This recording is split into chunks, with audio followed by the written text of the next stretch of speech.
우리 지난주 말씀에 예수님을 따르려면 이라는 제목으로 이제 한 서기관과 예수님의 제자 중에 한 사람, 그렇게 두 사람의 대화를 통해서 우리가 같이 말씀을 나눴습니다. 그래서 예수님이 그 서기관과 제자들을 향해서 말씀하실 때 이렇게 말씀하셨죠. 여우도 굴이 있고 공중에 새도 거처가 있으되 인자는 머리 둘 곳이 없다. 그리고 이제 제자에게는 이제 장례를 이제 먼저 치르겠다고 한 제자에게는 그들의 죽은 자들을 장사하게 하고 너는 나를 따르라. 이 말씀을 통해서 우리가 이제 예수님을 따르는 것, 제자의 삶은 어떠한 명성을 누리거나 편안하거나 어떤 이렇게 힘을 누리고자 하는 그러한 삶이 아니다. 그리고 우리가 먼저 해야 할 일은 바로 사람을 살리는 일, 하나님 나라의 복음을 전파하는 일, 바로 이것이 먼저다. 그게 바로 예수님을 따르는 제자들의 삶이 되어야 한다. 우리 그렇게 말씀 나눴어요. 그래서 이 예수님의 말씀을 듣고 예수님의 제자들이 예수님을 따랐습니다. 오늘 본문 말씀 23절 같이 한번 읽어볼까요? 배에 오르심에 제자들이 따랐더니 아멘.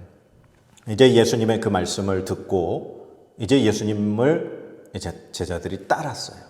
그래서 배를 타고 갈릴리 호수의 북쪽 지역에 가버나움이라는 지역이 있고 예수님이 지금 배를 타고 갈릴리 바다를 건너서 반대편에 어떠한 곳으로 지금 가시는 그러한 상황인 겁니다. 그래서 예수님을 이제 따르는 제자들의 삶, 예수님을 따르고 나면 제자들의 삶이 이제 어떻게 되는가? 오늘 두 가지 사건을 통해서 우리가 말씀을 한번 살펴보고자 합니다. 예수님과 제자들이 이제 배를 타고 갈릴리 바다를 건너가고 있었어요. 때는 아마 밤이었던 것 같습니다. 그런데 그곳에 예수님은 주무시고 계셨고 갑자기 잔잔하던 이 갈릴리 바다가 큰 풍랑이 일어나게 된 거예요. 그런데 이 예수님과 함께하는 이 제자들 중에는 어부가 4명이나 있었어요. 마태복음 4장에 예수님이 4명의 제자를 부르셨죠. 그들이 바로 베드로, 안드레, 야고보, 요한이었습니다. 이들은 갈릴리 바닷가에서 그물을 씻다가 아버지와 함께 그물을 깁다가 예수님의 부름에 따라 나선 제자들입니다. 그러니까 그들은 어부들이었던 사람이에요. 그 어부들이었던 제자들조차 한밤중에 만난 이 풍랑에 당황해서 어쩔 줄 몰라 했습니다. 그들이 얼마나 당황했는지 25절 말씀, 제자들이 예수님을 깨우며 이렇게 고백합니다. 그 제자들이 나와 깨우며 이르되 주여 구원하소서 우리가 죽겠나이다. 지금 제자들도 감당할 수가 없는 상황이라는 거예요. 갈릴리 바다에서 물고기를 잡으며 배를 타며 잔뼈가 굵었던 그 4명의 제자들조차 감히 어떻게 할 수 없고 목숨의 위태로움까지 느낄 지경에 놓였던 겁니다. 그래서 결국 예수님을 깨웠고 예수님은 제자들을 향해서 너희가 이렇게 믿음이 없느냐, 믿음이 작은 자들아 하면서 바람과 바다를 꾸짖으셨어요. 그랬더니 거짓말처럼 바람과 바다가 잠잠해지는 그 사건을 경험하게 되었습니다. 그리고 이제 두 번째는 예수님이 가다라라고 하는 지방에 가셔서 겪게 된 상황이에요. 자, 우리 28절인데요. 같이 한번 다시 읽어보겠습니다.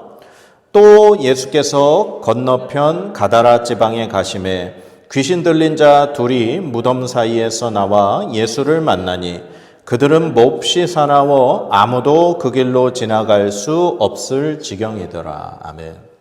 이거는 이제 예수님이 풍랑을 만난 그 사건 이후에 어느 정도 시간이 지났는지 모르겠어요. 예수님이 또 건너편 가다라 지방으로 가셨다. 그러니까 아까도 설명드렸지만 갈릴리 호수의 북쪽이 가버나움 지역이었어요. 그리고 예수님이 지금 제자들과 배를 타고 어디론가 가신 거죠. 그리고 이제 가다라 지방이라고 하는 것은 갈릴리 호수의 동쪽에 있는 지역이에요. 그러니까 예수님이 제자들과 함께 다시 배를 타고 그 가다라 지방으로 건너가신 거예요. 그런데 거기 가서 두 사람을 만났어요. 근데 그 사람이 어떠한 사람들이었죠? 귀신 들린 사람들. 그런데 이 귀신 들린 사람들이 얼마나 대단한 사람들이었는지 사람들이 그 길을 지나갈 수 없을 정도였다. 우리가 이 성경 말씀을 마가복음에서도 한번 살펴봤어요. 그 마가복음에서는 이 사람들이 무덤 사이에 살면서 사람들이 이제 쇠사슬로도 묶었는데 그거를 그냥 끊고 굉장히 사람들이 그곳을 지나갈 수 없고 사람들이 힘들어할 정도의 제압할 수 없을 정도의 사람들이었다. 그렇게 기록을 하고 있었죠. 그런데 이 귀신 들린 사람들이 예수님을 만난 거예요. 그래서 예수님을 보자마자 이 사람들이 그 사람들의 고백이 아닌 그 사람들을 지금 억누르고 붙잡고 있는 속의 귀신들이 한 이야기죠. 그들이 뭐라고 고백을 하느냐? 29절 말씀. 이에 그들이 소리질러 이르되 하나님의 아들이여 우리가 당신과 무슨 상관이 있나이까? 때가 이르기 전에 우리를 괴롭게 하려고 여기 오셨나이까? 하더니 귀신들이 예수님을 보자 소동을 치고 예수님을 향해 울부짖은 거죠. 그러자 이 귀신들은 자신들을 만약에 이 사람들에게서 내쫓으시려면 저 돼지들에게 들어가게 허락하옵소서. 그 예수님이 가라. 딱 한 말씀 하셔. 가라. 그러자 그 귀신들이 그 두 사람의 몸에서 빠져나와 돼지떼에게 들어가게 되죠. 마가복음에는 그 돼지떼의 숫자가 약 2,000마리 정도 됐다. 그렇게 기록하고 있어요. 그 돼지떼들에게 귀신들이 들어갔더니 그 돼지들이 그냥 이 비탈길로 내리달아서 물에 빠져 다 죽어버린 거예요. 갈릴리 바다에 다 빠져버린 거죠. 그리고 이 돼지떼를 치던 사람들이 이 사건을 보고 놀라서 그만 동네로 다 들어가서 이 사건을 사람들에게 알리게 됩니다. 이 말씀 지금 이제 보면서 잠깐 먼저 우리가 한 가지 나눠보고 싶은 우리가 좀 알아야 하는 부분이 있는데요. 바로 귀신들에 대한 거예요. 악한 영들. 이 귀신들은 악한 영들입니다. 마귀, 사탄이라고 하는 이 마귀를 따르는 존재들이에요. 뭐 귀신이 있냐 없냐 많은 그러한 논쟁들이 있지만 우리 기독교인들, 그리스도인들은 귀신의 존재를 인정해야 합니다. 왜냐하면 성경에 등장하니까. 하나님께서 이 기록하신 말씀, 성경 말씀에 귀신들이 분명히 존재를 하고 예수님이 그 귀신들을 내쫓으셨기에 뭐 귀신이 있다 없다. 우리 그리스도인들은 귀신은 있다라고 얘기해야 하는 거예요. 그러면 이 귀신들이 어떠한 특징을 가지고 있느냐? 오늘 말씀 속에서 우리가 알 수 있는데 첫 번째는 이 귀신은 사람의 몸에 들어가서 그 사람을 어렵고 힘들게 한다라는 거예요. 즉 귀신 들린 사람은 정상적인 생활을 할 수 없게 된다는 겁니다. 왜냐하면 지금 이 가다라 지방에 귀신 들린 두 사람이 어디에서 살고 있었느냐? 무덤 사이에서 살고 있었다는 거예요. 그러니까 귀신이 그 사람 몸에 들어가서 가정에서 사람들과 정상적으로 살지 못하고 그 무덤 사이에서 살 수밖에 없도록 이 사람에게 정상적인 생활을 방해하는 것이 바로 귀신의 역할이고 귀신의 일이라는 거예요. 그리고 두 번째는 이 귀신은 초인적인 능력을 발휘한다는 거예요. 마가복음에서 우리가 살펴보았듯이 이 귀신 들린 사람을 동네 사람들이 쇠사슬과 고랑으로 묶었는데도 그것을 끊고 그것을 억제할 수 없을 정도로 그렇게 강한 힘을 발휘했다라고 마가복음에 기록이 되어 있어요. 그러니까 귀신 들린 사람은 우리가 영화에서도 보면 왜 엄청난 힘을 발휘하는 걸 볼 수 있죠. 귀신은 인간 속에 들어가서 보통 정상적인 사람의 능력을 초과하는 그러한 힘을 발휘하기도 한다라는 사실입니다. 그리고 세 번째는 이 귀신의 악한 영들의 하는 일은 사람들을 괴롭히고 생명을 파괴하는 일을 한다라는 거예요. 지금 이 무덤 사이에 살던 귀신 들린 두 사람은 정상적인 생활도 못하고 무덤에서 살았어요. 그 사람의 생활이 얼마나 피폐해졌겠어요. 그런데 예수님을 만났고 예수님에게 자신들을 내쫓으시려면 저 돼지떼에 들어가게 허락하옵소서라고 간구했을 때 예수님이 허락하셨죠. 그리고 그 귀신들이 사람에게서 나와 돼지떼들에게 들어갔습니다. 그런데 그 돼지떼들이 보인 반응은 어땠죠? 다 물로 빠져서 죽어버리고 말았어요. 그러니까 이 악한 어둠의 영이 하는 일은 가장 궁극적인 목적은 생명을 죽이는 일이라는 거예요. 그래서 악한 영들은 생명을 파괴하는 일을 한다라는 겁니다.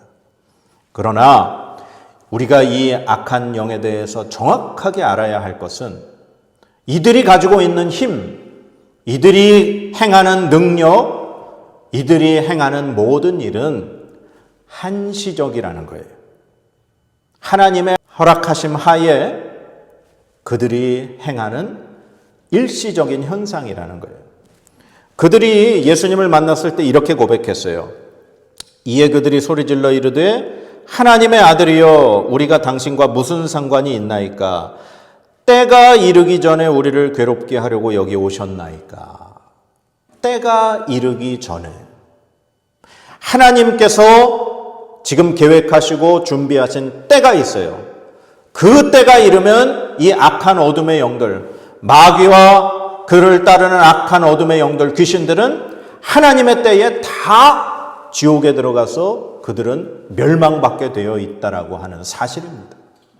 그 하나님의 때가 이르기 전까지는 하나님의 허락하심 하에 그들이 이 땅에서 공중권세 잡은 자로 사람을 괴롭고 힘들게 하며 생명을 파괴하는 일을 할 수 있다라는 거예요. 그러나 그 모든 것들이 다 하나님의 허락하심 하에 있다라는 사실을 우리가 기억해야 합니다. 성경의 구약 성경에 욥이라는 인물이 등장을 해요. 욥기에 보면 욥이 하나님을 잘 섬기는 사람이었습니다. 그런데 하나님 앞에 나와왔던 사탄이 그가 괜히 그러겠습니까? 하나님이 다 잘 먹고 잘 살게 해주셨으니까 그렇죠. 그래서 하나님이 허락을 하십니다. 욥을 시험하는 것을. 그래서 하나님의 허락하에 이 사탄이 욥의 재산을 뺏어가고 자녀들이 죽게 만들고 욥의 몸에 병이 나도록 그렇게 시험을 하게 되는 거죠. 사탄이 이 땅에서 힘과 권세와 사람을 괴롭히는 일을 할 수는 있습니다. 그러나 그 모든 것은 다 하나님의 허락하에 일정의 기간까지만 가능하다라는 사실을 반드시 기억하시기 바랍니다. 그리고 마지막으로 정말 중요한 이 어둠의 세력, 귀신들에 대해서 알아야 할 사실이 있습니다. 그것은 마지막 때, 하나님의 때에 영원한 지옥에 들어가서 이들은 멸망받게 된다라고 하는 사실입니다. 우리가 이제 영화에 보면 지옥에 관련된 그러한 장면의 영화의 장면들을 볼 수 있어요. 그러면 그곳에서 사람들이, 지옥에 간 사람들이 고통을 당하죠. 그런데 지옥에서 고통을 받는 사람들을 이렇게 다스리고 주관하고 그곳에서 마치 왕처럼 행하는 것을 우리가 사탄으로, 마귀로 그렇게 표현되는 걸 볼 수 있습니다.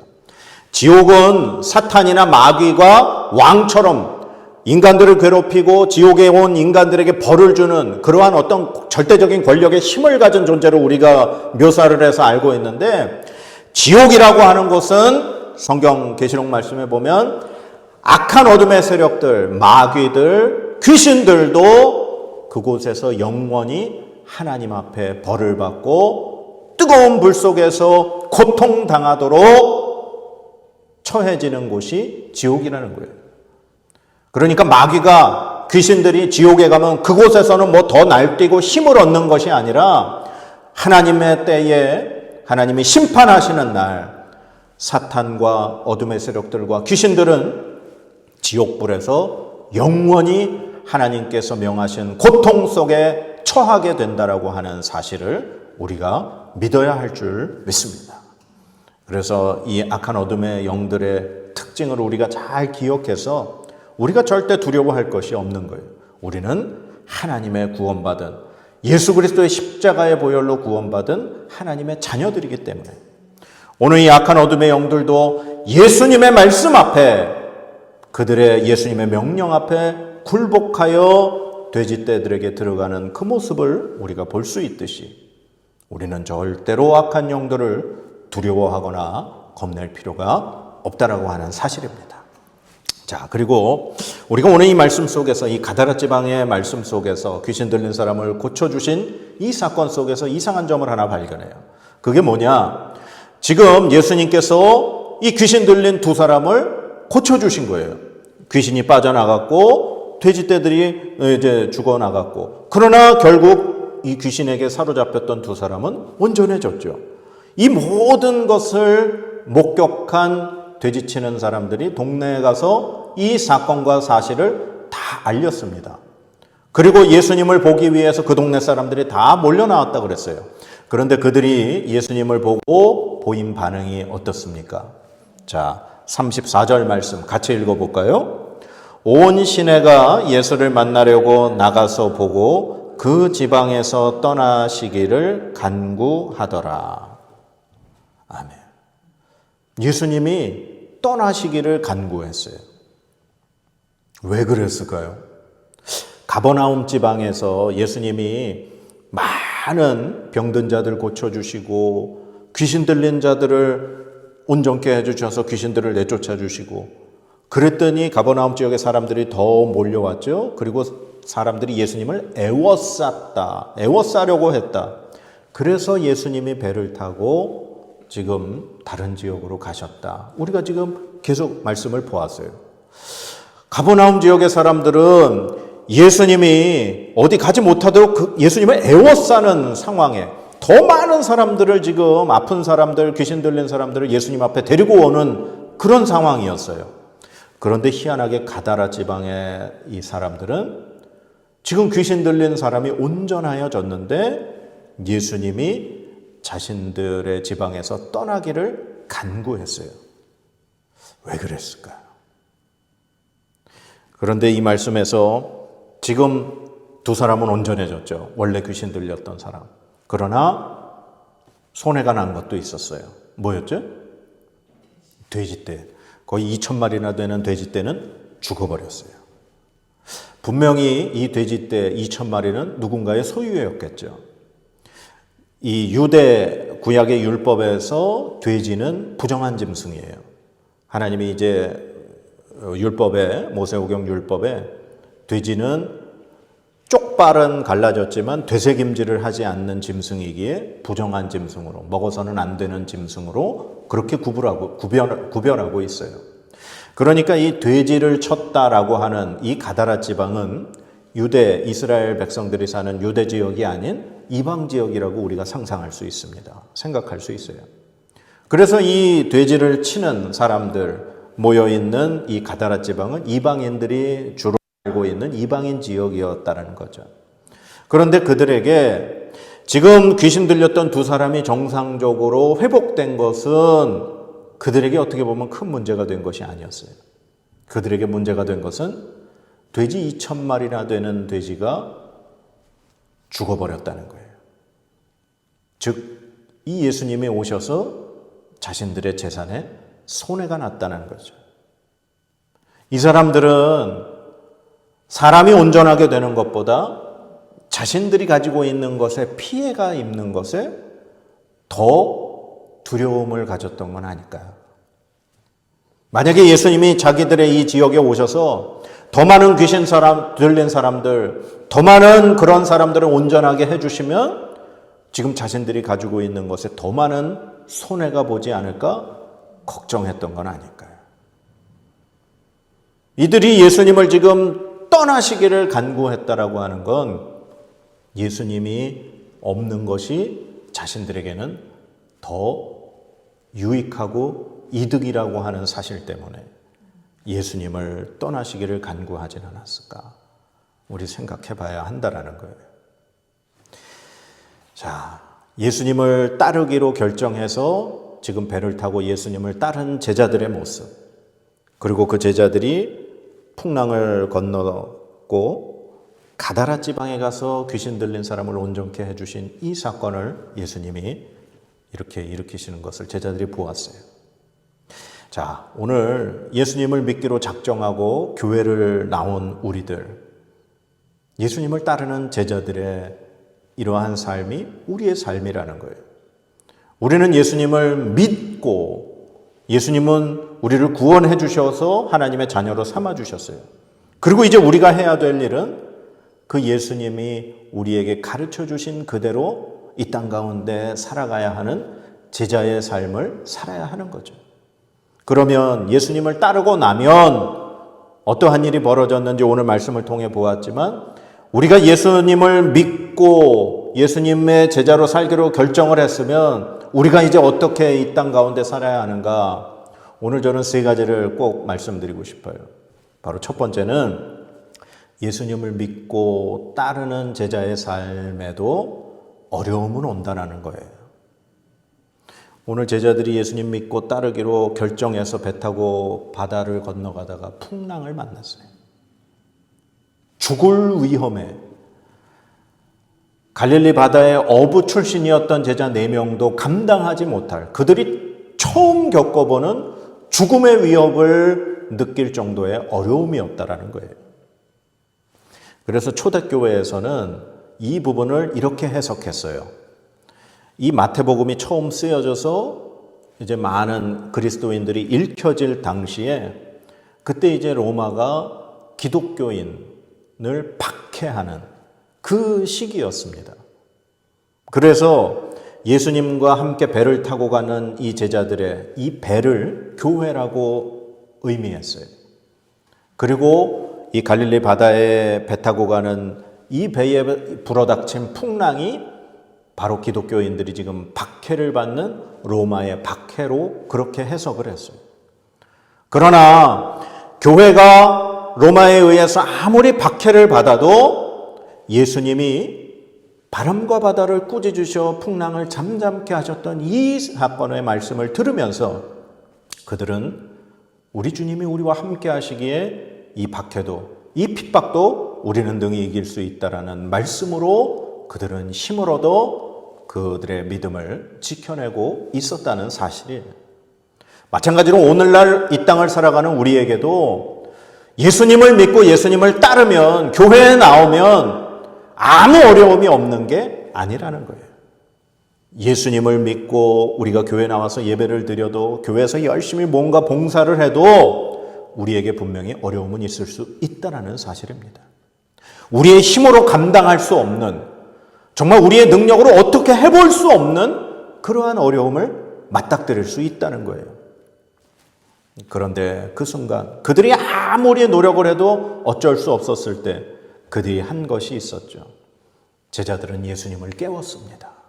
그리고 예수님에게 우리를 구원하여 주소서, 우리가 죽겠습니다라고 예수님에게 고백을 했죠. 저는 제자들이 예수님을 깨운 행위가 바로 우리가 기도하는 것이라 생각합니다. 우리에게 어려움이 닥쳐서 우리의 힘으로 어떤 것도 할 수 없을 때 우리는 예수님 앞에 기도해야 합니다. 그리고 우리가 당한 상황을 우리가 기도를 통해 낱낱이 고백하고 도움을 구해야 합니다. 그러면 예수님은 말씀 한마디로 바람과 바다를 잠잠케 하십니다. 우리가 하나님 앞에 기도하며 우리가 당한 어려움을 고백하고 하나님 앞에 도움을 요청할 때 하나님은 우리의 기도에 응답하시는 하나님인 줄 믿습니다. 우리의 어려움을 잠잠케 하시는 하나님인 줄 믿습니다. 우리의 모든 상황을 평온하게 만드시는 하나님이신 줄 믿습니다.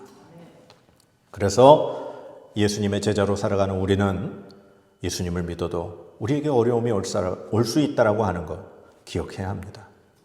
그리고 두 번째는 예수님이 누구신지 정확하게 알아야 한다라는 사실입니다. 제자들이 풍랑을 겪고 예수님이 말씀으로 바람과 바다를 잠잠케 하셨을 때 제자들이 이렇게 고백합니다. 우리 27절 말씀 같이 읽어보겠습니다.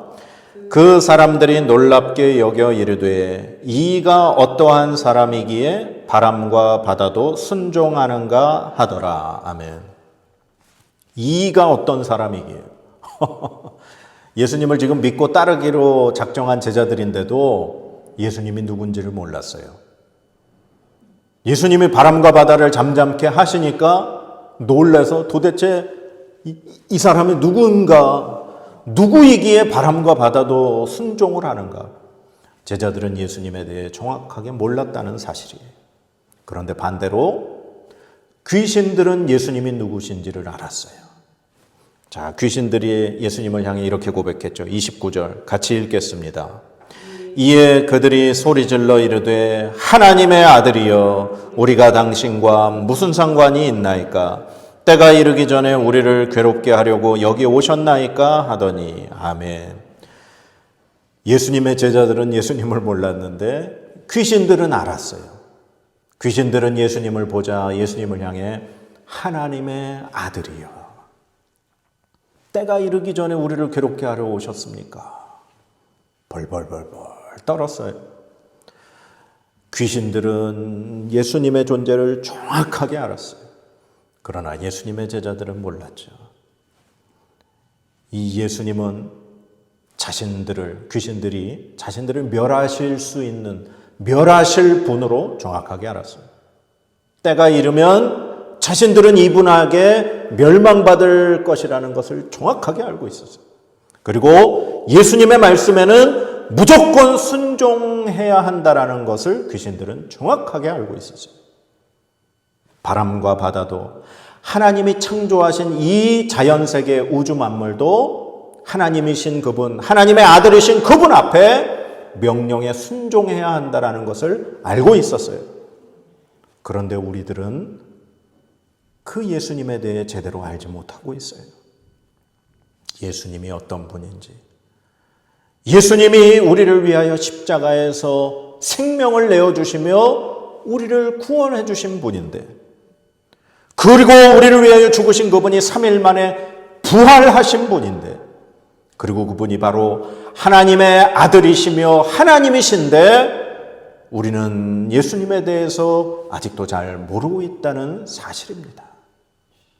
우리가 예수님에 대해서 올바로 알면 우리가 예수님을 믿고 따르는 이 제자의 삶을 어떻게 살아야 하는가 우리는 명확하게 알 수 있을 줄 믿습니다. 예수님이 어떤 분이신지 올바로 알고 믿고 살아가는 여러분들 되시기 바랍니다. 그리고 마지막 세 번째는 우리 예수님을 믿고 따르는 우리 제자된 우리들은 악한 어둠의 세력을 두려워하지 말아야 한다는 사실입니다. 우리가 그 귀신들이 하는 일에 대해서, 귀신의 특징에 대해서 아까 제가 말씀드렸습니다. 정확하게 우리가 알아야 할 것, 이들은 하나님의 허락하에 활동한다는 것, 하나님이 정하신 때까지만 그들이 힘과 능력을 행사한다라는 것이었습니다. 이들은 하나님의 말씀 앞에, 권능 앞에 절대로 벗어날 수 없는 존재들입니다. 그들이 인간을 괴롭히고 인간에게 정상적인 생활을 하게 못하게 만들지라도 예수 그리스도 앞에서는 떠나갈 수밖에 없는 존재들임을 우리가 명확하게 알아야 합니다.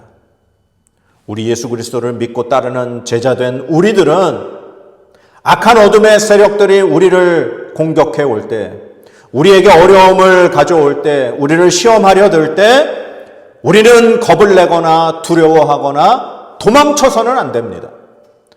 우리는 그들 앞에 당당히 서서 내 안에 계신 예수 그리스도의 이름으로 그들의 권세를 멸해야 할 줄로 믿습니다. 우리에게는 아무 힘이 없고 권능이 없습니다. 그러나 내 안에 계신 예수 그리스도, 나를 구원하신 예수 그리스도, 그분의 영이신 성령 하나님이 우리와 함께 하시기에 우리는 우리의 힘이 아닌 바로 예수 그리스도의 힘과 권세와 이름의 힘으로 그들을 담대하게 물리칠 줄 믿습니다. 만약에 어떠한 권능을 행하고 귀신을 내쫓고 그러한 어둠의 세력을 내쫓는 일에 하나님의 능력, 예수 그리스도의 이름이 아닌 자신들의 이름으로 그런 일들을 행한다면 그들은 잘못된 존재들임이 분명합니다. 인간에게는 힘이 없습니다. 인간에게는 권능이 없습니다. 오직 예수 그리스도의 이름, 하나님의 영이신 성령 하나님의 능력만이 그 일을 행하는 줄 믿습니다. 그래서 우리 예수 그리스도를 믿고 따르는 제자된 여러분들, 우리에게 어려움이 올 수 있다는 것 기억하시기 바랍니다. 그리고 예수님이 어떤 분이신지 우리가 정확하게 알아야 한다는 것 기억하시기 바랍니다. 그리고 악한 어둠의 세력들을 두려워하지 마시고 우리를 구원하신 예수 그리스도의 이름으로 악한 어둠의 세력들과 싸워 승리하실 수 있는 바로 저와 여러분의 제자된 삶이 되시기를 주님의 이름으로 축원합니다.